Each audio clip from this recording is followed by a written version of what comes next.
Hay un fenómeno muy característico de nuestro tiempo, cuando digo de nuestro tiempo me refiero a los últimos 25 o 30 años, en el terreno político-ideológico, digamos, consistente en la conjugación de dos tendencias muy acusadas. Por un lado, una cada vez más intensa proceso de desprestigio de los políticos y de la clase política, que se conjuga con una correspondiente reivindicación muy característica de la sociedad civil, la ciudadanía, como la única alternativa para resolver los problemas.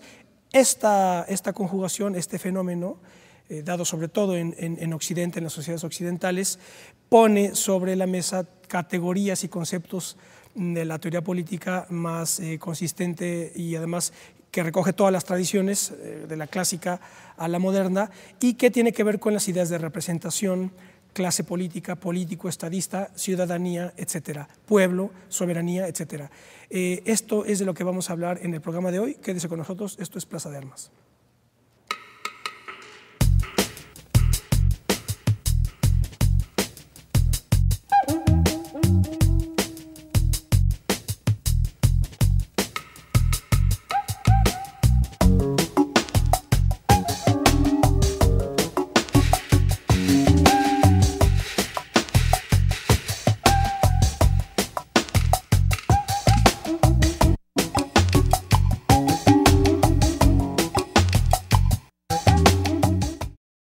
¿Qué tal? Qué bueno que están en otro programa de Plaza de Armas aquí por Capital 21. Les recuerdo nuestra página propia www.plazadearmas.tv. Ahí pueden ver ustedes todos los programas que llevamos realizando a lo largo de los últimos 3 años. También les recuerdo nuestro correo electrónico plazadearmas c21@gmail.com. Bueno, tengo el gusto de saludar para tratar este tema de hoy, que digamos lo podríamos titular como Estado, Sociedad Civil y Ciudadanía, para tener más o menos esas van a ser las ideas que van a enmarcar la discusión de hoy. Tengo el gusto de saludar a mi querido amigo Rafael Morales. Hola, Rafa. Gracias, Ismael. Muchas gracias por la invitación. Y otro querido amigo de Argentina que tenemos el gusto que nos visite en estos días en México, Diego González. ¿Qué tal, Diego? ¿Qué tal, Ismael? ¿Cómo te va? Gracias también por la invitación. Diego es periodista de Radio Nacional Argentina y bueno, pasa por México unos días y entonces aprovechamos que él está aquí para tratar estos temas y bueno, viene mucho a colación lo de Argentina porque muchos recordarán que me parece que fue con la crisis, corrígeme. De diciembre de 2001. De diciembre de 2001 con De la Rúa. Con De la Rúa, correcto, exactamente. Cuando la sociedad argentina o sectores de la sociedad, porque aquí empieza el asunto, ¿verdad? Cuando se habla de sociedad en general o de voluntad general, en general es muy complicado. Entonces, bueno, en fin, ciertos sectores politizados de la sociedad argentina dijeron que se vayan todos, ¿no? Sí. Nada más, entonces, por un lado tenemos el que se vayan todos de los argentinos y luego tenemos, por ejemplo, todo que también cobró relevancia internacional, todo el movimiento neozapatista criticando cómo el Estado neoliberal mexicano tenía colapsado al Estado, no resolvía nada, etc. Entonces, por otro lado, el discurso neozapatista sostiene que la clase política no sirve absolutamente para nada, hay que cambiar el sistema, estas categorías de lo antisistémico, un poco puestas en circulación, imagino que, bueno, yo lo he leído en Himmler Wallerstein, y entonces tenemos que se vayan todos, teóricos como John Holloway, cómo cambiar el mundo sin tomar el poder. Y después, eso más o menos, como nos dice Diego, 2001, un poco antes, en 94, los neozapatistas. Y muy recientemente tenemos este fenómeno, a mi juicio, mal llamado Revolución Española de los indignados en España. Tenemos los jóvenes del mundo árabe derribando supuestamente gobiernos. Y en México tenemos el movimiento, por ejemplo, de Javier Sicilia, el movimiento por la paz, con justicia y dignidad, en fin, toda una serie de movimientos que están sosteniendo la clase política no sirve, los políticos no sirven, no nos representan, entonces la única salida es desde la sociedad civil, desde la ciudadanizándolo todo. Quieren ciudadanizar los órganos electorales, ciudadanizar el ejército, ciudadanizar el poder judicial, todo es ciudadanizarlo y democratizarlo todo. Entonces uno dice, bueno, ¿qué pasa aquí? ¿Que pueden irse todos los políticos? ¿Qué pasó en Argentina, por ejemplo? No se fue ninguno. No se fue ninguno. No, claro. La revuelta del 2001, las jornadas del 19 y 20 de diciembre del 2001, motivan y generan asambleas populares, asambleas barriales, donde no necesariamente van a participar, y esta es la novedad, activistas políticos. Va lo que podría denominarse el pueblo, van el vecino de cada esquina, va y se reúne ahí con las ansias de participar y de generar algo nuevo.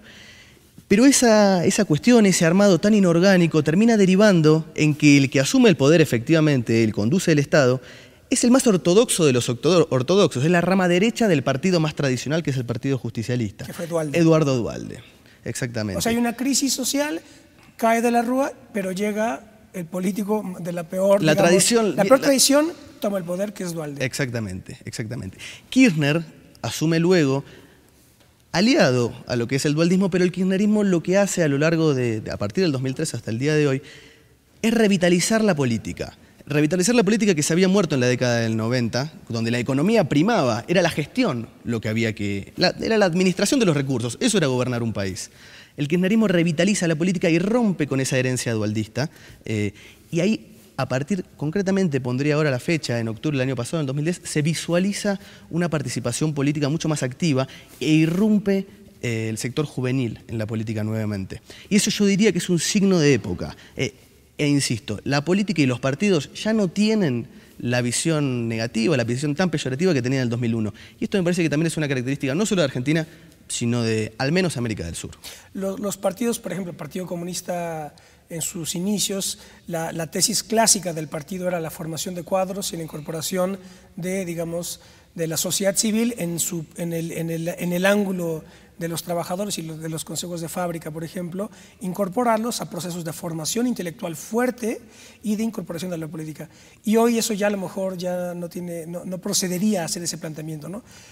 Pero bueno, Rafa, un primer comentario al respecto. Pues, pensemos entonces qué pasaría con esta sociedad civil que quiere sustituir a la clase política, aunque no lo pueda hacer en los hechos, como bien dice Diego. Esa sociedad civil que se vuelca a las calles a reclamar a los políticos su falta de gestión, su falta de capacidad institucional, esa sociedad civil no tiene posibilidad para poderse formar políticamente, porque no tiene las organizaciones, no tiene los partidos políticos para poder cumplir, digamos, esa labor. Entonces aquí, en el discurso y en términos históricos, lo que vemos es que la sociedad civil es incapaz por sí sola de tomar el poder. Es realmente un mito, es un mito del discurso de la ciudadanía, que una buena persona de la noche a la mañana se quiera volcar a la política y tomar las decisiones conducentes, ¿no? En el caso argentino me parece muy claro, y también como lo decía Gramsci, en momentos donde está en crisis la hegemonía de la clase política, es donde se presentan las soluciones más fáciles y al final llegan al gobierno, pues aquellas fracciones políticas, pues más, en este caso, más inclinadas hacia la derecha, ¿no? Son momentos críticos muy, muy delicados, porque las soluciones fáciles se presentan justamente en esas coyunturas, y ahí es donde la sociedad civil se presenta más incapaz todavía para poder orientar ese gobierno al que en algún momento quiso desterrar. Pero sin embargo me parece que esas irrupciones de la sociedad civil en la mayor de los casos es progresiva, es un salto adelante. Es cierto que luego no están en condiciones, por su propia conformación, por su propio surgimiento, por la génesis misma, de llevar adelante una gestión de gobierno. Porque no tienen las estructuras, no tienen la organización, no tienen lo que caracteriza a un partido político. Pero sí me parece que es una expresión de una ruptura y del quiebre de un sistema, de un planteo económico, de un bloque histórico, si nos vamos, citando a Gramsci nuevamente, y nos vamos más allá. Pero me parece, insisto, que esas irrupciones son progresivas. Lo que hay que discutir y evaluar para mí es ver el paso subsiguiente, cómo hacer que eso se transforme en gestión y administración concreta. Y uno de los problemas fundamentales para ir, digamos, desbrozando el asunto es la burocratización de los partidos, que es quizá uno de los principales problemas, digamos, ese anquilosamiento institucional que se plasma en las burocracias de los partidos, que es digamos, uno de los principales puntos de ataque que desde la sociedad civil se hace para con los partidos. Dicen, los partidos ya no sirven porque simplemente son burocracias que se autorreproducen y que nada más en coyunturas electorales contratan a algún mercadólogo, alguna agencia de publicidad, y entonces así funciona. Es una burocracia que se reproduce cuando hay elecciones, traen a encuesteros y a asesores en publicidad política, y la representación nunca se da. Entonces, pero esa es una no crítica, y desgraciadamente esta sociedad civil no lo visualiza en términos históricos. Cuando aparece el moderno Estado-Nación, este moderno Estado-Nación se acompaña de una nueva clase que es la clase burocrática. Y esa clase burocrática gradualmente va a ir adquiriendo un poder tal que se va a ir separando poco a poco de la ciudadanía. Ese es el interés de la burocracia. Tiene para sí un poder que tiene que ver con la información, con la gestión justamente, y ese poder durante mucho tiempo fue inaccesible a la sociedad en general. Entonces, cuando alguien critica las burocracias, en realidad... la tecnificación del Estado, ¿no? Del que hablaba Schmitt. Estamos hablando de un fenómeno contemporáneo. El Estado, la condición misma del Estado moderno es esa. La burocratización de los procesos, la existencia de esta clase burocrática, de manera que cuando la sociedad critica a los partidos por burocráticos, en realidad es que no hay otra cosa, es que no hay manera de que exista otra cosa, porque esa es la condición de la modernidad política misma. Está bien, pero tal vez se pueda pensar una nueva burocracia, digamos, tal vez el planteo sea en procura de un nuevo sistema político que vuelva en todo caso en el devenir histórico a burocratizarse, pero que se pare sobre pilares distintos. Tal vez los pilares sobre los que se creó esta burocratización de los partidos tradicionales ya no sean los que sirvan para la realidad social. Tal vez sean estas las irrupciones de la sociedad civil. Esto sea lo que se plantea en el fondo y tal vez, no lo sé, pero lo planteo, lo tiro sobre la mesa, si es ahí donde hay que pensar cómo dar la vuelta de tuerca. Yo recuerdo que en la Revolución Francesa, una de las, por ejemplo, Mirabeau, que uno de los grandes que entendió el problema, decía él, ¿no? Uno de los principales problemas en una revolución no es tanto sacar al pueblo a las calles, sino regresarlo a sus casas, ¿verdad? Es decir, el gran momento de verdad de la revolución es saber cuándo hay que detenerla y construir instituciones, ¿no? Entonces, Mirabeau siempre hablaba del poder ministerial. O sea, dice que porque claro, Mirabeau él defendía a la monarquía, Mirabeau. Dice, pero el problema es que los ministerios, los gobiernos son los que impiden que el gobierno ejerza la soberanía. Digamos que Mirabeau hablaba de una monarquía constitucional, pero no era... Después vino Robespierre, que era el que cortó cabezas, pero entonces era ese problema, el del control de las decisiones y de la tecnificación del Estado, que en el Estado moderno crea una clase nueva, ¿no? Una clase universal, que es lo que también hablaba Hegel. La clase universal es la burocracia del Estado, ¿no? Claro, perdón, pero hay que decir ahí también que en esta nueva fase, digamos, del Estado moderno, que es en la que estamos, no solo está esta nueva clase burocrática, ¿no? que es objeto de la crítica de la sociedad en general, también están los políticos que operan como representantes, y esos políticos chocan muchas veces con esa burocracia, porque muchas veces esos políticos cumplen la función de designar a estos burócratas, y cuando estos burócratas llegan al gobierno y se asientan en él, generan una serie de intereses, ¿no? que muchas veces chocan o no coinciden con los políticos que los habían designado previamente. Entonces, aquí falta una precisión dentro del discurso de la sociedad civil que separe burócratas de políticos. Y en ese juego es donde se cifran muchas veces el problema del poder. Claro, porque claro, si surge algún poder y se constituye de la sociedad civil, se va a enfrentar con esa burocracia precisamente, ¿no? Que es lo que siempre sucede. Sí. Que claro, que mucha gente son muy conocidos los casos, ¿no? de colegas que, por ejemplo, tienen cierta militancia en la izquierda, por ejemplo, y luego entran al gobierno y se desencantan por completo y dicen, no, todo es burocracia, y se van a la ONG, que es la salida, ¿no? Que la ONG es la izquierda sin Lenin. Entonces, es que la burocracia es dura, ¿eh? Claro, la burocracia es dura. En el cuerpo día a día. Claro, pero la burocracia existe en todos los estados contemporáneos. Sí. Porque porque muchas, en estas, no voy a dar nombres, ¿verdad? Pero en estas discusiones con muchos amigos o amigas, ¿verdad? Que están, por ejemplo, que estudian letras y están interesados por la izquierda y entran a un ministerio de cultura o lo que sea, ¿no? Y ahí en la secretaría todo se viene abajo, es un desencanto total porque se dan cuenta que la burocratización, digamos, aplasta cualquier proyecto, cualquier iniciativa. Pero después hay una tendencia muy acusada a vincularlo con dos cosas, con el desprecio de clase. Es decir, dicen, claro, el burócrata es como el trabajador ahí que no hace nada, ¿verdad? Ahí como meten la cuestión de clase. Y por otro lado dicen, esto es típico mexicano. Como que piensan que la burocracia es un fruto mexicano. Y eso es una mentira. Es un error, burocracias claro. Hay en todos los grandes estados contemporáneos. Desde Inglaterra, Alemania, Francia no se diga, ¿verdad? Déjame avanzar en lo que Diego había planteado, porque él estaba mencionando la posibilidad de una nueva burocracia. Cada país encuentra una solución o intenta una solución. En México se ha ensayado una solución que tiene, digamos, dos vías, la de la transparencia, por un lado, la de impedir que el Estado opere a través del famoso arcanum imperi, ¿no?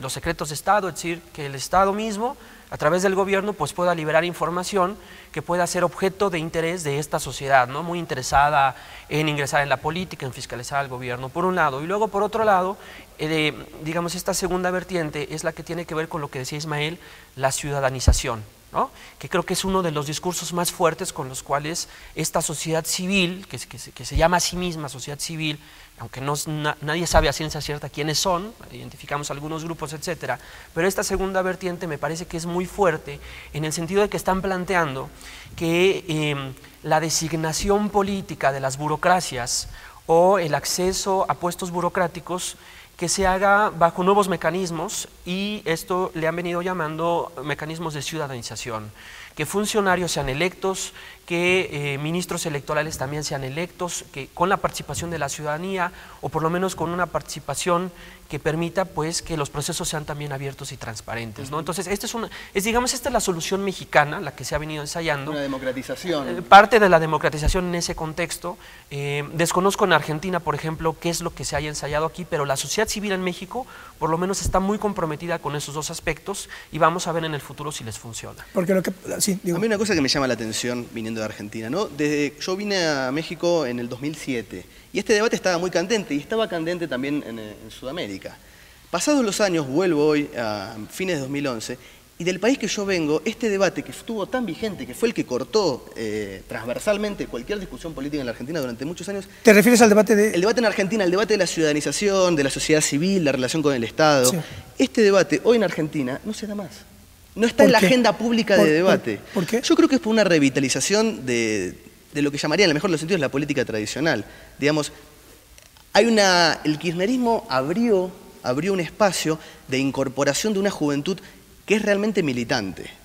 Más allá de los bemoles que pueda tener el kirchnerismo, ¿no? Pero como que se abrió una suerte de expectativa, de esperanza, a través de los canales que se podría llamar tradicionales de la política. Ya la utopía transformadora no tiene que correr necesariamente por senderos que rompan con todo el sistema, que lo tiren por afuera, sino que, y esa es la habilidad, la gran habilidad con la que hay que entender siempre el kirchnerismo, pudo incorporar esos sectores a su proyecto. Entonces hoy, un joven con ambiciones puede militar o en la izquierda de siempre, o en el kirchnerismo, en la juventud kirchnerista, y esto, ambos vías, ambos senderos, implican incorporarse al sistema político. Me parece que esto es una novedad ya, y me parece que, bueno, que México sigue en el debate, ¿no? que existía en el 2006, 2007. ¿Qué lectura harías, o sea, qué razón darías al hecho de que aquí sigue ese debate? Y me parece la crisis política, la crisis de sistema que existe acá grave, el tema del narco, por ejemplo, hace desaparecer al Estado. Digamos, hay una pelea ahí, el Estado es el monopolio de la violencia, y acá esto no existe, el Estado está en crisis, el Estado como institución, y mucho más allá, mucho más profundamente que cuando surgieron los zapatistas, que cuando surgió la APO en Oaxaca. Me parece que ahora la beta de narco, en donde realmente se pone en juego, no tanto con una consigna política, sino con los fierros, como decimos allá, con las armas, por la vía de las armas. El Estado no controla el territorio, y eso es un buen caldo de cultivo para que surjan estas críticas existenciales y profundas al Estado. Y es un asunto ahí, de hecho, grave, porque tú tienes, por un lado, digamos, la clase política como, digamos, representante, si se puede decir así, porque hablar de representación es precisamente el problema, pero bueno, la clase política como coagulación de una instancia fundamental del Estado, criticada totalmente desde la sociedad civil. Pero desde la sociedad civil tienes, por ejemplo, el discurso neozapatista que te dice, no, nosotros vamos a cambiar el mundo, pero no vamos a tomar el poder. Y entonces, y por otro lado tienes al narcotráfico que tiene y ejerce el poder, y vaya que lo ejerce. Y entonces el asunto hoy es ¿de dónde va a venir la solución? ¿Ciudadanizando el narcotráfico? Evidentemente que no, ¿verdad? ¿Por dónde podría venir? Esa sería la cuestión. Bueno, es obvio que la ciudadanía no tiene los instrumentos ni las herramientas para hacer frente a un problema de esta naturaleza. El drama de México es que con todo y los reclamos de esta sociedad civil, ¿no? que se moviliza, que se organiza, al final del día tiene que ser la clase política la que disponga de las soluciones y de los instrumentos para hacer frente a este problema. Entonces, este discurso de que la sociedad se puede bastar a sí misma y que por ella misma se va a poder gobernar y que va a poder prescindir de unos políticos poco escrupulosos que no representan a nadie, esta idea es falsa. Al final de cuentas, y me remito específicamente a John Locke, en sus tratados del gobierno civil, John Locke dice, bueno, cuando el Parlamento deje de representar los intereses de sus mandantes, entonces la gente tendrá necesariamente que elegir un nuevo Parlamento. Pero Locke nunca habla de que la sociedad regrese a su estado de naturaleza y que en esa situación la sociedad pueda bastarse a sí misma, ¿no? Para mí eso es muy claro. Sí, hay una Y ahí, si tú haces ya un análisis sociológico del asunto, ves como, por ejemplo, es muy curioso que yo veo muchas veces a gente, digamos, de corrientes de izquierda, por ejemplo, bien sea vinculadas con el neozapatismo o no necesariamente, sino con otros partidos, y digamos, desde ellas en la crítica a los políticos, en tanto que crítica a la burocracia partidista. Y por el otro lado tienes a alguna persona del sector de clase media o clase media alta que reivindica, desde la parte de la izquierda se reivindica la categoría de pueblo, siempre se acude a la categoría de pueblo, y desde las clases medias altas que comparten ese desprecio con la clase política y la burocracia, etcétera, ellos reivindican la idea de ciudadanía. No les gusta, es lo que yo veo, no les gusta hablar de pueblo, pueblo les suena a populismo precisamente, que populismo lo consideran precisamente como una de las peores perversiones de la política hecha por ese Estado priista, nacionalista, etcétera, ¿no? Pero yo creo que hay que entender entonces los estratos orgánicos de la política en donde está articulada precisamente la sociedad civil y la sociedad política en grandes instituciones que son las que al final siempre terminan prevaleciendo, ¿no? Sí. En Argentina yo creo que, por ejemplo, el gobierno de la ciudad de Buenos Aires, de Mauricio Macri, un empresario acaudalado, es la derecha argentina, acude a este recurso de hablarle todo el Diego, tiempo. déjanos hacer un corte. ¿Cómo no? Adelante. Vamos a hacer un corte, no se vayan, estamos hablando sobre Estado, sociedad civil y ciudadanía, no se vayan.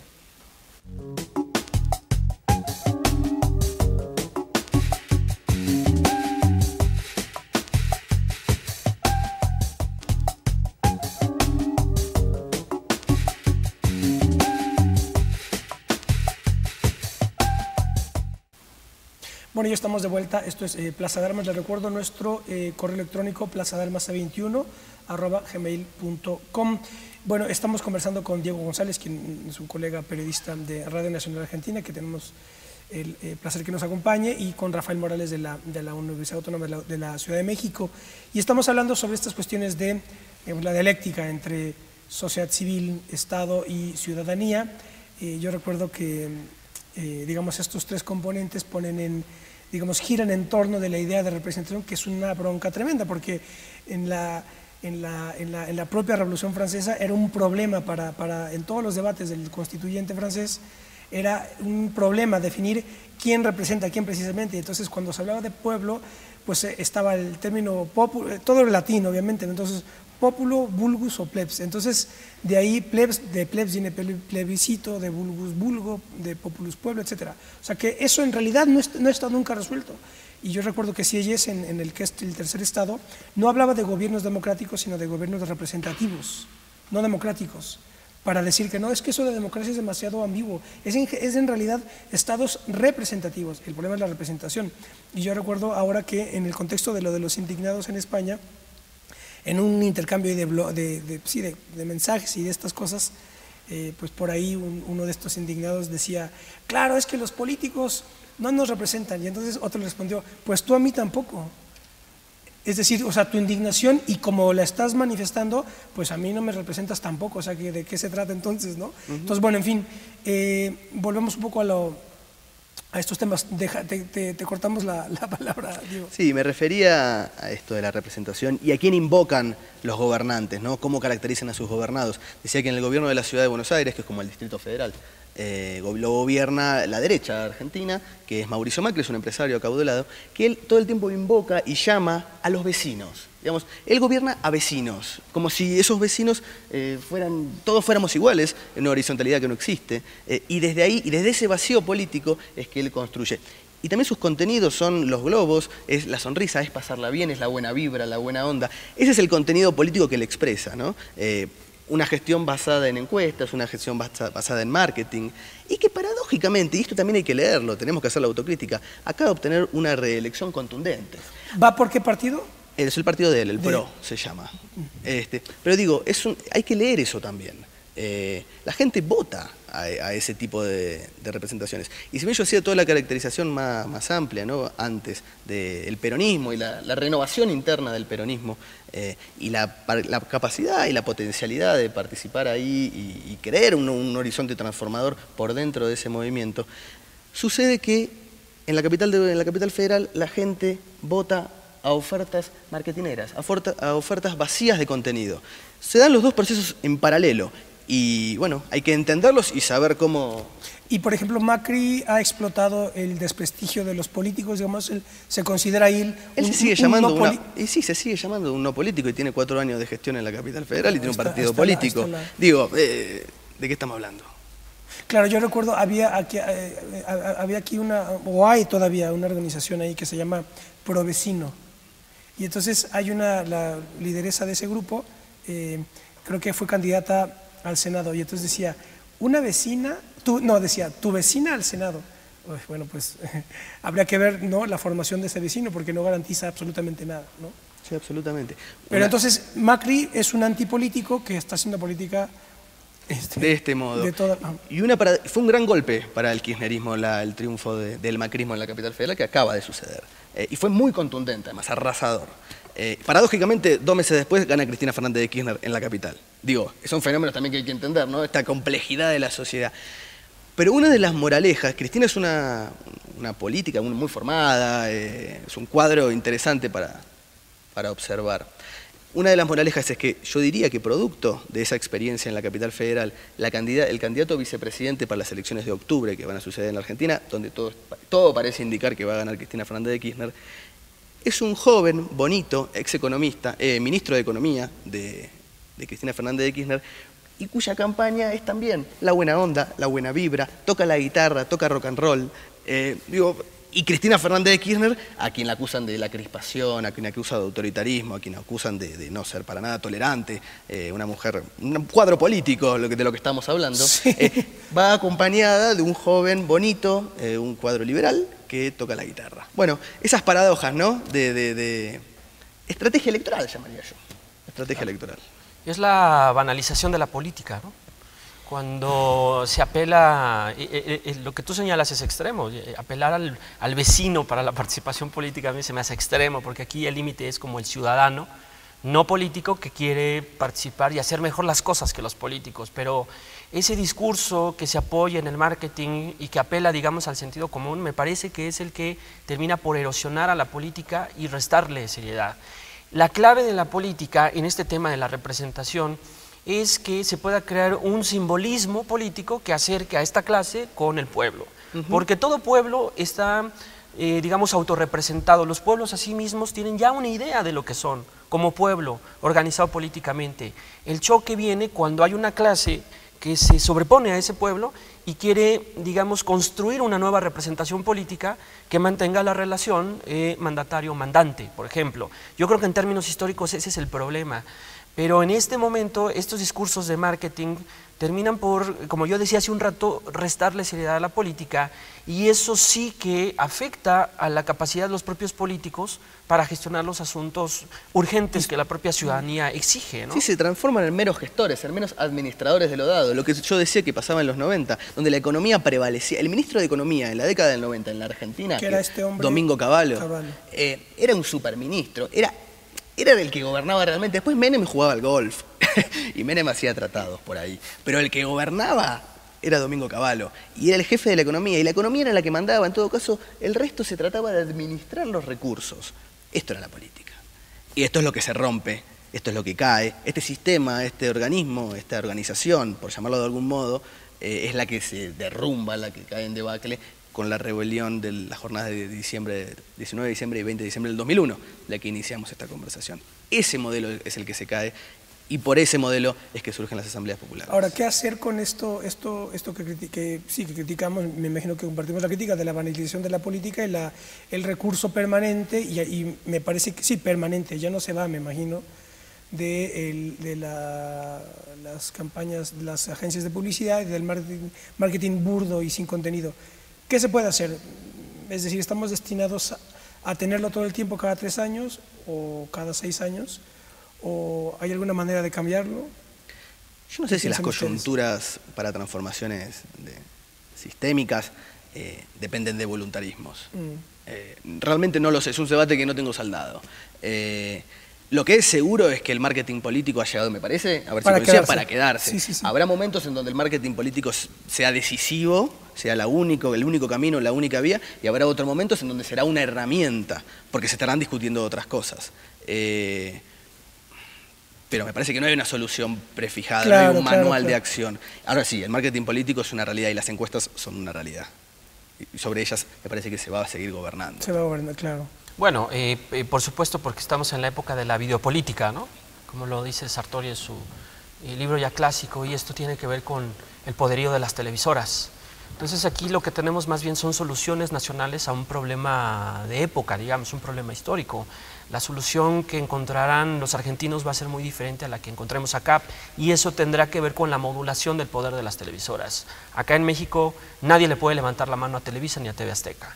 Y en esa medida entonces el poder de la imagen, el control que sobre los políticos tiene, por ejemplo, el recurso del marketing político, pues bueno, es demoledor, es aterrador desde cualquier punto de vista, porque entonces el gran criterio tiene que ver pues con la corbata, tiene que ver con la imagen, pero ya hay un vaciamiento de los contenidos. Entonces en México ya no importa si alguien tiene un contenido con un carácter histórico, con una fundamentación política, eso ya pasa a segundo plano. Y no es casual que dos de los grandes precandidatos, tanto de la Ciudad de México como a nivel federal, sean economistas o administradores versados en la economía, que lo que tienen básicamente es el famoso discurso de las políticas públicas, que para mí en lo personal es un discurso ampliamente despolitizado. Claro que ese es el asunto, que ha habido una, digamos, me parece que en México, no sé, en Argentina puede que haya pasado lo mismo, pero hubo una muy consistente y densa, digamos, articulación ideológica, política del Estado mexicano nacionalista, ¿verdad?, en manos del PRI, con una fuerte carga ideológica. Vino la crisis de ese régimen, sobre todo en el 82, con la nacionalización de la banca, luego viene Salinas de Gortari en el 88, cambia el rumbo del Estado, del país, a coordenadas neoliberales, y se le da un privilegio a economistas y a esta idea de la política como administración eficiente. Y entonces, o administración eficiente o administración irresponsable. Y entonces luego yo me encuentro a muchos políticos jóvenes, ¿verdad?, voluntariosos que hablan de, no, yo soy de izquierda, pero izquierda responsable. Siempre dicen eso, porque es como, claro... Izquierda democrática. No, eso de democrática, no tanto es eso.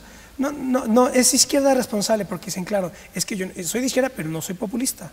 Y no soy de ese PRI o de ese Estado nacionalista. De los 70s, que era dispendioso, etc. Pero el problema es ahí que, claro, pues que tú no...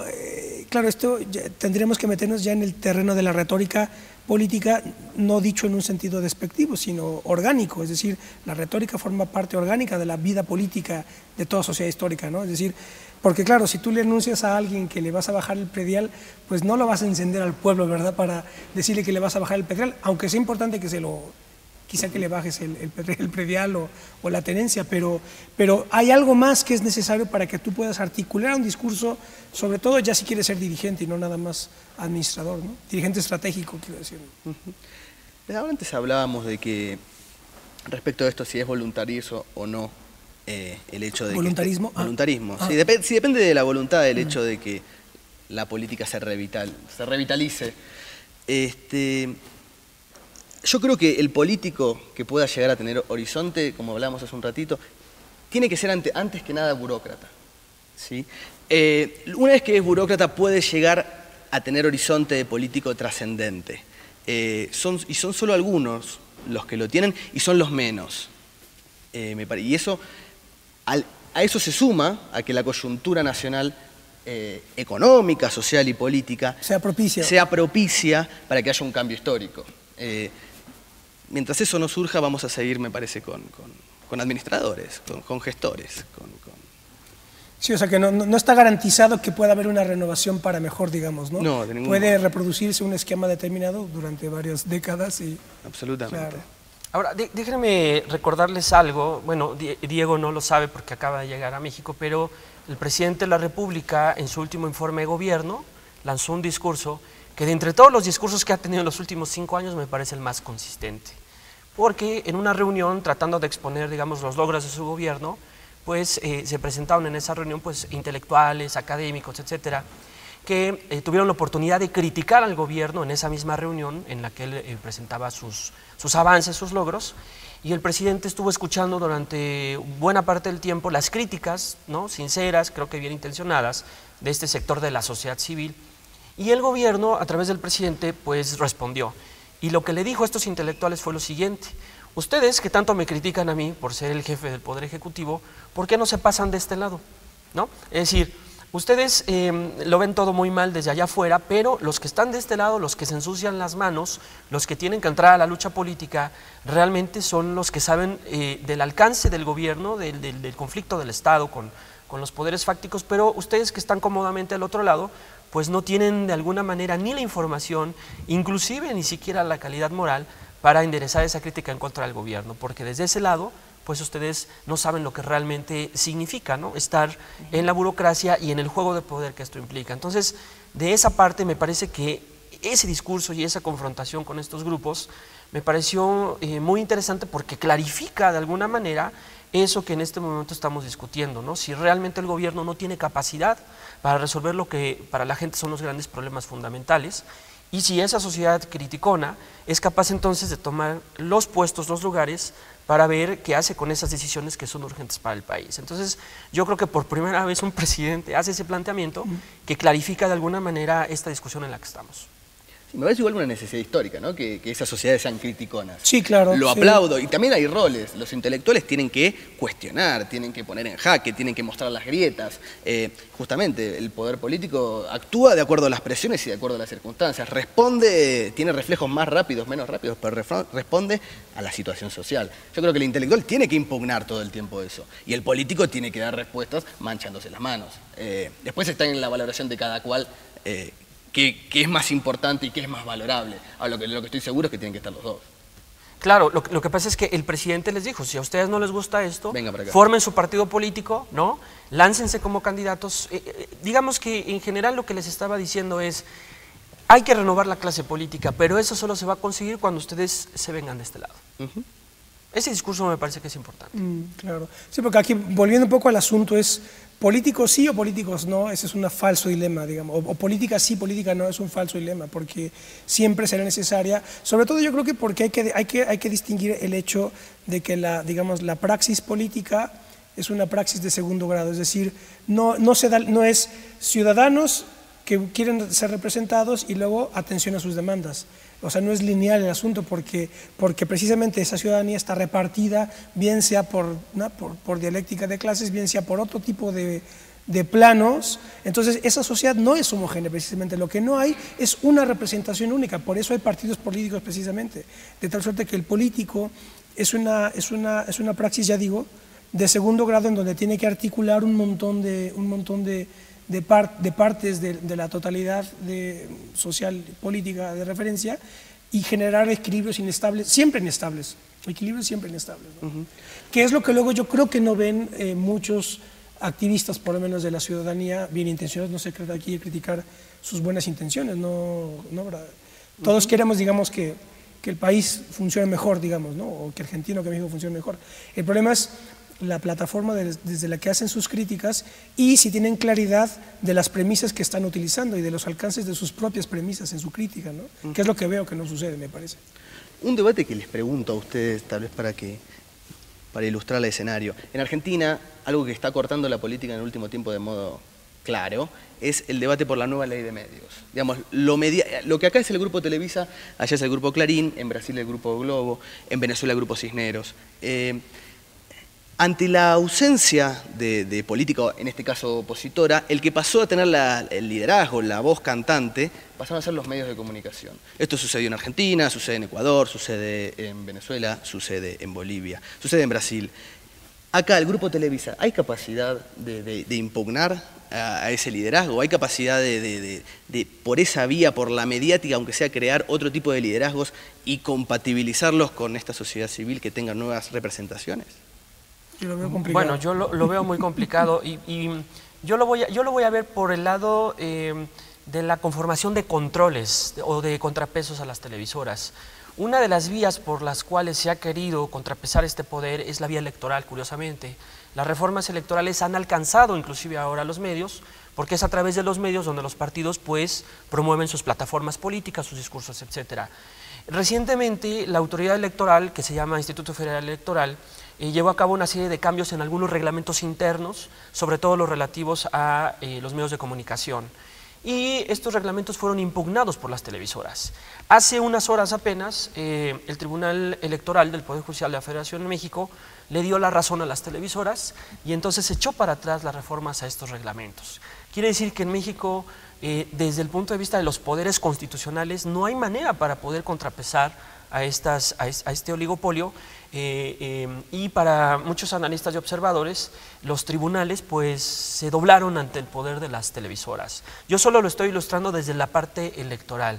Ahora, desde otra parte, digamos, en la conformación de poderes mediáticos locales, regionales, o que pudieran contrapesar a este oligopolio ya consolidado, la verdad lo veo muy complicado, lo veo muy difícil, fundamentalmente porque hay un emparentamiento, ahí sí, muy claro y obvio, entre el oligopolio y la clase política. No hay ningún tipo de choque. Déjenos hacer, permítanme hacer un corte más, nos quedamos con esto, ya volvemos, estamos hablando sobre Estado, sociedad civil y ciudadanía, ya volvemos.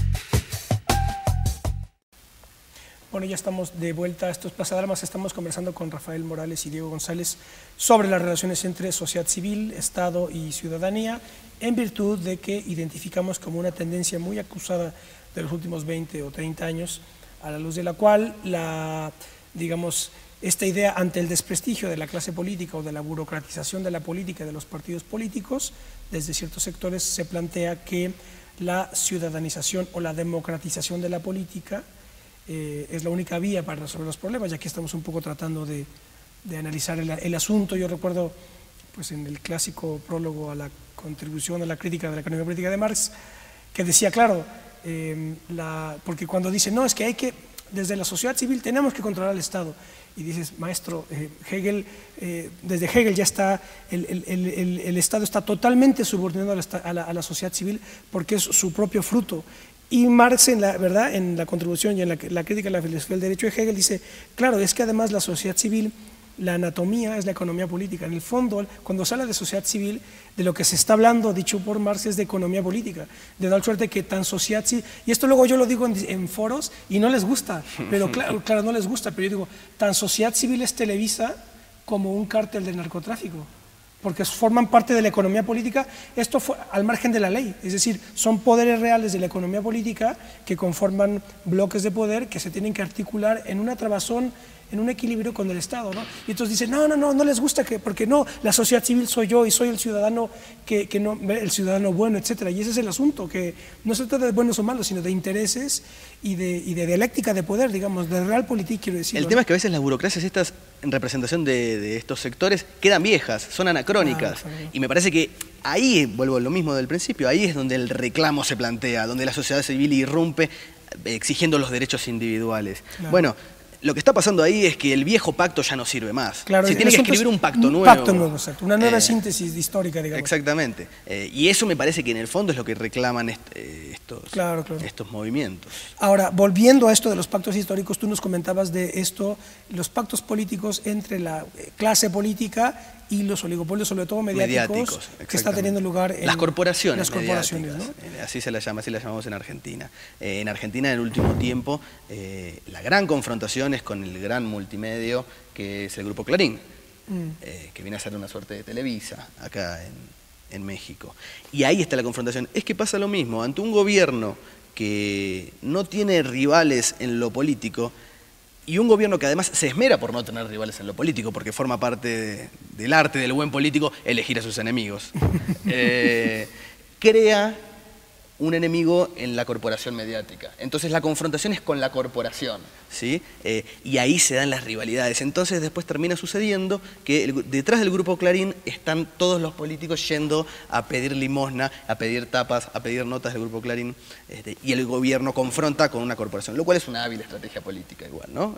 Lo subrayo. Pero digo, esa ruptura me parece que se tiene que dar, y en tanto y en cuanto esa alianza persista, va a ser difícil, ¿no?, que las transformaciones se den. Y me parece que acá en México hay una alianza muy estrecha, sí, entre el campo político hegemónico, dominante, y los medios de comunicación.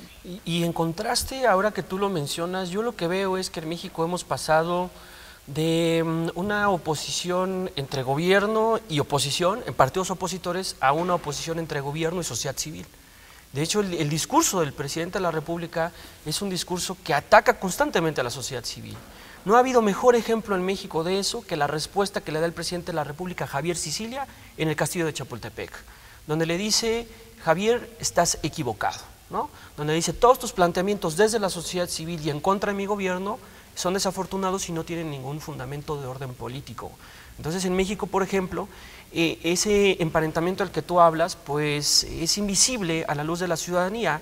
Nadie advierte que esa fortaleza de los oligopolios se debe a esa vinculación orgánica con la clase política. Entonces el debate en México corre por otro lado. La gente da por hecho que las televisoras están ahí y siempre van a estar, pero la sociedad civil es incapaz de enderezar una crítica en contra de esos poderes. Porque además pienso que una democratización del campo mediático también implica una reorganización y el surgimiento de muchas organizaciones políticas que se piensen y piensen políticamente, que se organicen, que se nucleen. El mundo que se viene es audiovisual, digamos. No tener una estrategia ahí o modificar esa estructura valga la redundancia, estructural, digamos, tiene una potencialidad transformadora muy importante que no se puede subvalorar, o que sería un error subvalorar. Sí, porque también lo importante ahí de los medios es que, haciendo esta distinción de grupo dominante y grupo dirigente, el grupo dirigente es el que tiene el liderazgo intelectual y moral, digamos, es el que da las coordenadas del sentido común. Y evidentemente que las televisoras son el grupo dirigente, es decir, ellos son los que dan las coordenadas desde, a través de los grandes noticiarios. Por ejemplo, en Televisa tenemos clarísimo, ¿no? Los noticiarios de Televisa son los que dan la pauta, las notas, agenda, los que imponen la agenda política. Pero no nada más los noticieros, tú tienes todo el panel de telenovelas que van ahí deslizando criterios culturales, morales, sociales, estéticos, y luego tienes pues todos los concursos, estos concursos en donde está, digamos, la democracia verdadera, son los concursos pues donde la gente vota, no sé, esto, lo del Gran Hermano y esto, ¿verdad? Sí. Es decir, esa representación, quienes la logran, según ellos, son los medios de comunicación. Y entonces, en realidad, el fractal que ofrece de la sociedad los medios de comunicación es el de la realidad, digamos, la realidad no virtual, sino la real, al grado de que todos los políticos están plegándose y sus estrategias están plegándose al terreno mediático. Y entonces hay un debate, por ejemplo, yo recuerdo que bueno, eso es una interpretación mía, que por ejemplo cuando López Obrador no quiso ir al primer debate,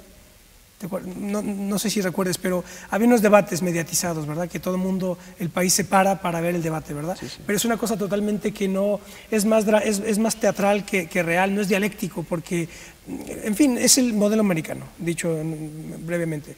Y entonces, a la primera ronda de debates López Obrador no fue, y fue criticado como ¿no? Cómo no fue, etcétera. Pero yo creo que una interpretación posible es, claro, es que él está tratando de romper eso de no sucumbir a esas estrategias que son diseñadas desde el ámbito mediático. Eso es una interpretación, no sé si me equivoque, pero... Lo que hay que tener una estrategia mediática, estoy seguro. Claro, sí.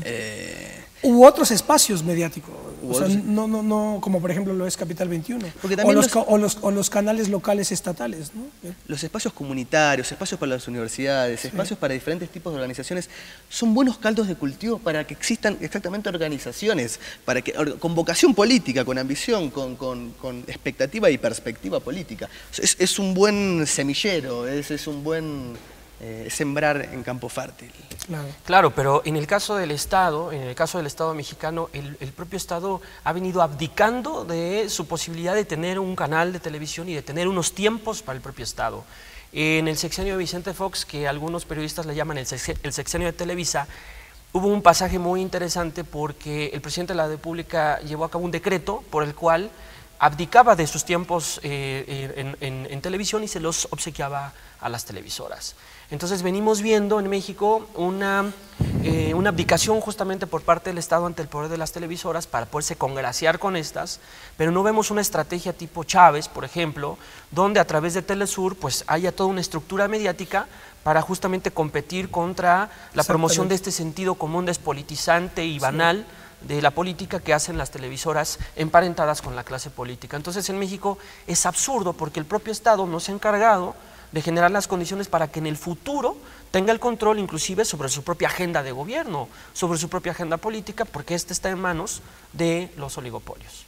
Si yo trabajo en la radio pública de Argentina, es la radio estatal, y a veces da la sensación, ¿no?, que uno es un espadachín en contra de un ejército, contra el campo privado.